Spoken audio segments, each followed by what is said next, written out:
اور یہ امتحان بہت بڑے بڑے حضرات کے اوپر بھی آئے.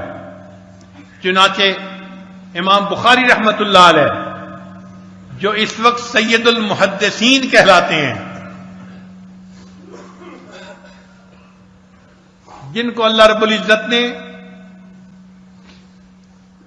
ایسی کتاب تالیف کرنے کی توفیق عطا فرمائی کہ جس کتاب کو اصل کتب بعد کتاب اللہ کی کتاب کے بعد دنیا کی سب سے زیادہ صحیح کتاب کا جو ہے درجہ دیا گیا. ایسی کتاب جن کو اللہ نے لکھنے کی توفیق عطا فرمائی اور جن کی جو ہے وہ علمی شان ایسی ہے. ایک مرتبہ انہوں نے احادیث بیان کی تو امام مسلم رحمت اللہ علیہ اس مجلس میں موجود تھے. انہوں نے کہا کہ اے شیخ ذرا اپنے قدم آگے بڑھا دیجئے تاکہ میں آپ کے قدموں کو بوسہ دے کے اپنی آنکھوں کو ٹھنڈا کر لوں. امام مسلم رحمت اللہ علیہ جیسی عظیم شخصیت اور عظیم محدث جن کے قدموں کو بوسہ دینے کے لیے ترستے ہیں، اس شخصیت کے اوپر بھی عجیب و غریب امتحان آئے. چنانچہ امام بخاری رحمت اللہ علیہ بخارا میں علمی خدمات پیش کر رہے تھے اور جو وقت کی حکومت تھی یا لوگ تھے ان کے ساتھ کچھ انبن ہوئی تو امام بخاری رحمت اللہ نے سوچا کہ مجھے اب یہاں سے چلے جانا چاہیے. تو امام بخاری رحمت اللہ علیہ نے نیشا پور جانے کا ارادہ فرما لیا. نیشا پور ایک علمی شہر تھا، وہاں بھی بڑے بڑے محدثین تھے اور علم کی احترام کرنے والے، علم کا اکرام کرنے والے لوگ تھے. تو امام بخاری رحمۃ اللہ نے سوچا میں نیشا پور چلا جاتا ہوں. چنانچہ وہ نیشا پور تشریف لے گئے. وہاں ایک بزرگ تھے امام زہلی رحمت اللہ علیہ، وہ بڑے فقیہ بھی تھے، بڑے محدث بھی تھے اور ان کا بڑا حلقہ درس تھا. انہوں نے اپنے تمام شاگردوں کو کہا کہ ایک بڑے محدث حافظ الحدیث آ رہے ہیں، لہذا تم تمام لوگ شہر سے باہر نکل کے ان کا استقبال کرو. کتابوں میں لکھا ہے کہ 4000 گھوڑوں پہ سوار ہو کر لوگ باہر نکلے. 4000 کاریں آپ سمجھیے کہ شہر سے باہر آئیں ان کا استقبال کرنے کے لیے، اور جو لوگ پیدل تھے یا اونٹوں پہ سوار تھے یا گدھے پہ سوار تھے وہ اس کے علاوہ تھے. اندازہ لگائیے کتنا بڑا مجمع ہوگا. اتنے بڑے مجمع نے امام بخاری رحمت اللہ علیہ کا استقبال کیا اور استقبال کرنے کے بعد ان کو شہر میں لے کر آئے. شہر میں امام صاحب نے حدیث کا درس شروع کیا، لوگوں کا ملان شروع ہوا، آنے شروع ہوئے.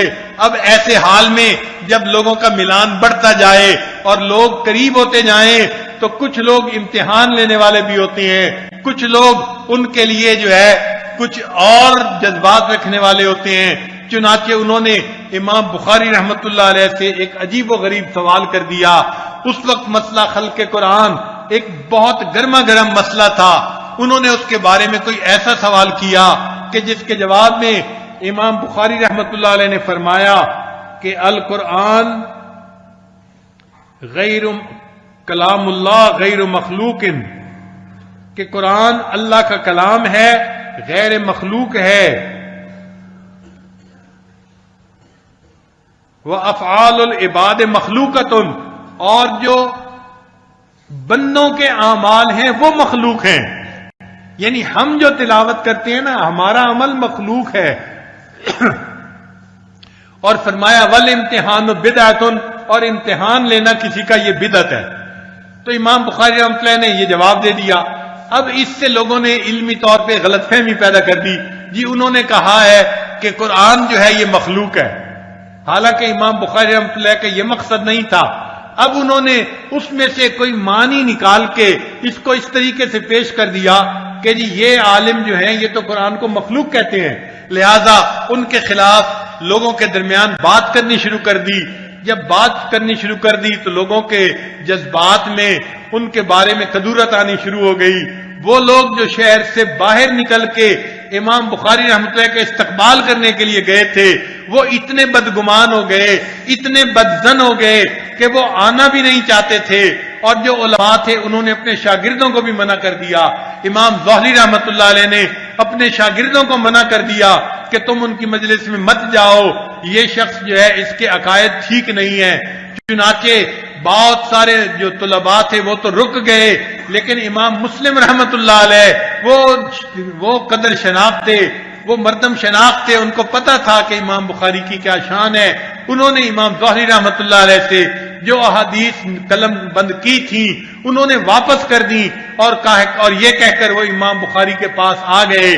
ایک اور بھی ان کے دوست تھے، وہ بھی امام بخاری کے پاس آ گئے، مگر امام بخاری رحمت اللہ علیہ خود بھی تو بڑے عظیم خلق کے مالک تھے۔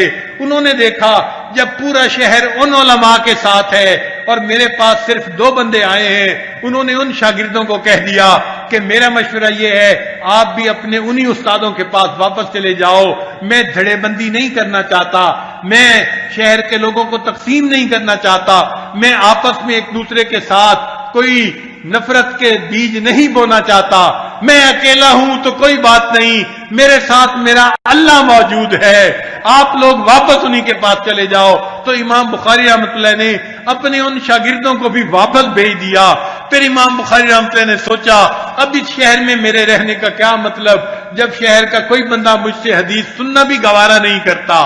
آپ ذرا غور کیجئے، بخاری شریف جنہوں نے لکھی وہ بخاری شریف کے لکھنے والے رجال الحدیث میں سے جو سب سے بڑے محدث تھے، ان کے اوپر یہ کیفیت آئی کہ انہوں نے نیشا پور کو چھوڑ کر واپس بخارا آنے کا ارادہ کیا، اور وہ رات کی تاریکی میں اس حال میں نکلے کہ ان کے ساتھ کوئی بندہ بھی نہیں تھا، ان کو الوداع کرنے والا ایک بندہ بھی نہیں تھا۔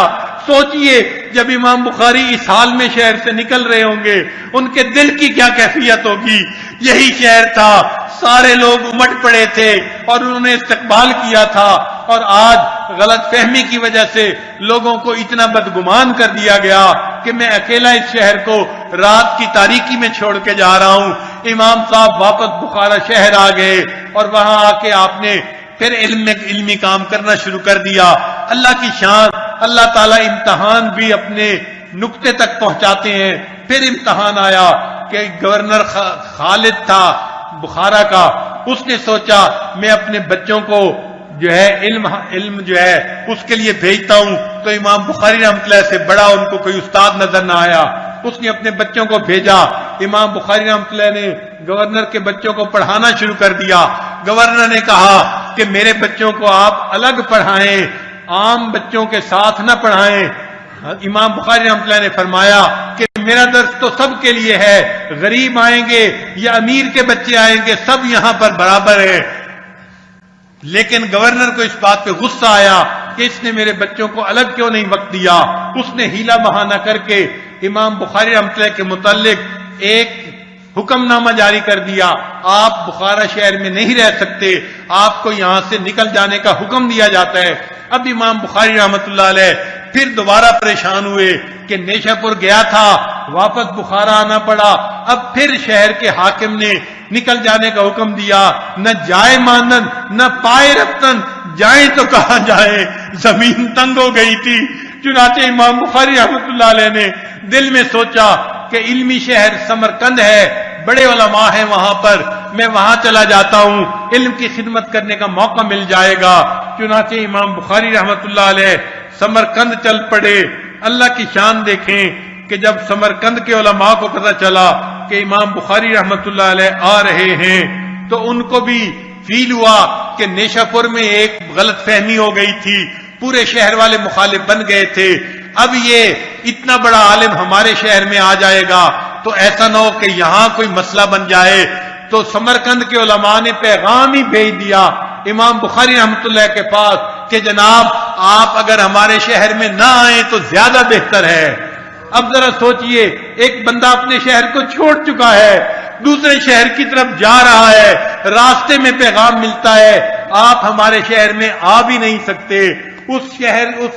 اس آدمی کے دل پر کیا کیفیت گزری ہوگی، نہ کہیں آگے کا راستہ ملتا تھا نہ پیچھے کا راستہ ملتا تھا۔ تو امام بخاری رحمۃ اللہ علیہ نے اس وقت یہ الفاظ کہے کہ اے اللہ، اب میرے اوپر وہ حالت آ گئی ہے کہ ضاقت علیہم الارض بما رحبت، زمین اپنی پوری فراخی کے باوجود میرے اوپر تنگ ہو گئی ہے۔ اے اللہ اقبضنی، اے اللہ اب آپ میری روح کو قبض کر لیجئے، مجھے اپنے پاس بلا لیجئے، چنانچہ امام بخاری رحمۃ اللہ کی دعا قبول ہوئی. سمرقند سے 22 میل کے فاصلے پر ایک گاؤں تھا جہاں امام بخاری رحمۃ اللہ کی خالہ رہتی تھی. امام بخاری رحمۃ اللہ اس کے گھر میں چلے گئے. چھوٹا سا گاؤں تھا اور باقی جو ایام تھے وہ امام بخاری رحمۃ اللہ علیہ نے وہاں پر ادا کیے، وہاں پر گزارے. اور وہیں پر امام بخاری رحمۃ اللہ علیہ کو رمضان مبارک کے اندر جمعے کے بعد موت آ گئی. اللہ تعالیٰ نے ان کو اپنے پاس بلا لیا. اللہ کے ہاں یہ مقام تھا. ایک محدث کہتے ہیں میں نے خواب میں نبی علیہ السلام کو دیکھا کہ اللہ کے حبیب صلی اللہ علیہ وسلم کھڑے ہیں، ابو بکر عمر بھی، صحابہ بھی ساتھ ہیں. میں نے پوچھا اے اللہ کے حبیب صلی اللہ علیہ وسلم آپ کیوں یہاں کھڑے ہیں؟ تو فرمانے لگے کہ میں محمد اسماعیل کی جو ہے اس کی انتظار کر رہا ہوں. تو فرماتے ہیں کہ میں ان کا انتظار کر رہا ہوں. وہ فرماتے ہیں کہ میں نے خواب جب دیکھا اٹھا تو میں نے وہ تاریخ اور وقت لکھ لیا. کچھ دنوں کے بعد اطلاع ملی یہ وہی وقت تھا جب امام بخاری کو موت آئی تھی، ان کی وفات ہوئی تھی. اللہ کے حبیب صلی اللہ علیہ وسلم صحابہ کے ساتھ مل کر ان کا استقبال کر رہے ہیں. اللہ کے ہاں ان کا اتنا اونچا مقام ہے. اور لوگوں کے ہاں یہ حال تھا کہ بخارا والوں نے نکل جانے کا حکم دیا اور سمرقند والوں نے نہ آنے کے لیے کہہ دیا. زمین فراخی کے باوجود تنگ ہو گئی. یہ آزمائشیں ہیں، یہ امتحانات ہیں جو اللہ تعالیٰ عطا فرما دیتے ہیں، مگر اللہ والوں کے لیے یہ امتحانات اور اونچا مقام ملنے کا سبب بنتے ہیں. تندیے باد مخالف نہ گھبرا اے عقاب، تندیے باد مخالف نہ گھبرا اے عقاب، یہ تو چلتی ہے تجھے اونچا اڑانے کے لیے. اللہ تعالیٰ ان کو اور اونچا مرتبہ اور مقام عطا فرما. اور یہ امتحان بہت بڑے بڑے حضرات کے اوپر بھی آئے. چنانچہ امام بخاری رحمۃ اللہ علیہ جو اس وقت سید المحدثین کہلاتے ہیں،